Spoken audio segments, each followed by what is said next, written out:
Hi friends, எல்லாருக்கும் வணக்கம். அதிமுக டெல்லிக்கு அடிமையாயிருச்சு. இந்த டாக் வந்து இந்த 2-3 நாளாக ரொம்ப பெரிய அளவில் எல்லாராலையும் அப்படியே எல்லா சைட்லையும் அப்படியே கொஞ்சிட்டு அப்படியே என்ன சொல்கிறது கொட்டிகிட்டு இருக்காங்க. ஒரு சில கேள்விகள் மட்டும்தான். எந்த முதலமைச்சர் வீட்டுக்கு அமித்ஷா நேரில் போய் சாப்பிட்ருக்கார்? ஏன்னா டெல்லி அதிமுகவை எந்த அளவுக்கு மதிக்கிறாங்க அப்படிங்கிறதுக்கான ஒரு இது. இன்னும் சொல்ல போனால் அண்ணாமலை அவர்களுக்கும் எங்களுக்கும் நிறைய முரண்கள் ஆரம்பத்தில் இருந்துச்சு. ஆனால் எல்லாத்தையும் விட்டுட்டு அண்ணாமலை அவர்கள், அமித்ஷா அவர்கள் எல்லாரும் 3 பேர் வீட்டுக்கு தான் போய் அமித்ஷா சாப்பிட்ருக்காரு. மீன்ஸ் ஒரு ஹோம் மினிஸ்டர் கேண்டிடேட்டாக நிதிஷ்குமார், சந்திரபாபு நாயுடு, அடுத்து எடப்பாடியார். இத்தனைக்கும் எடப்பாடியார் இன்னைக்கு சீஃப் மினிஸ்டராக கூட இல்லை. இருந்தாலும் அதிமுகவோட ஒரு பொதுச் செயலாளர் அப்படிங்கிற விஷயத்துக்கு அவ்வளவு மரியாதை கொடுத்து அவர் வீட்டுக்கு வந்து சாப்பிட்டுட்டு கூட்டணிக்கு அழைப்பு விடுத்துட்டு போகிறாரு. இது எவ்வளோ ஒரு கௌரவம். திமுகவோட வீட்டுக்கு என்னைக்காச்சும் ஸ்டாலின் வந்து ஒரு டீ காஃபி, ஒரு டம்ளர் தண்ணி குடிச்சிருக்காரா? உங்களை ட்விட்டரில் ஃபாலோ பண்ணுறதை கூட நிறுத்திட்டாரு.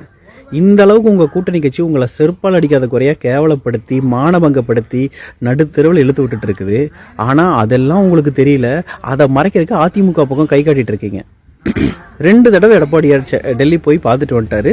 அதுவும் கூட்டணி பேச்சுவார்த்தை நீங்கள் உருட்டினாலும் பின்னாடி நிறைய விஷயங்கள் பேசிகிட்டு இருக்காங்க. அது வந்து வர வேண்டிய அதிகாரிகள் உள்துறை அமைச்சர் வீட்டுக்கு வந்து பேசுகிறதுக்கும் ராயப்பேட்டை எம்ஜிஆர் மலைக்கு வந்து பேசுறதுக்கும் நிறைய வித்தியாசம் இருக்குது. ஈவன் எம்ஜிஆர் மலைக்கு வர சொன்னாலும் அவங்க வந்து பேசுவாங்க. அது ஒன்றும் பெரிய பிரச்சனை இல்லை. எங்கள் கூட்டணிக்குள்ளே அந்த மாதிரி முரண்கள் இல்லை.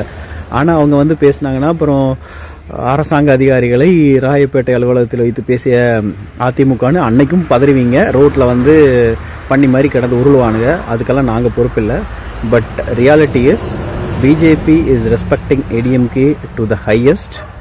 அதே அளவுக்கு அதிமுகவும் பாஜகவுக்கும் மரியாதை கொடுக்குது.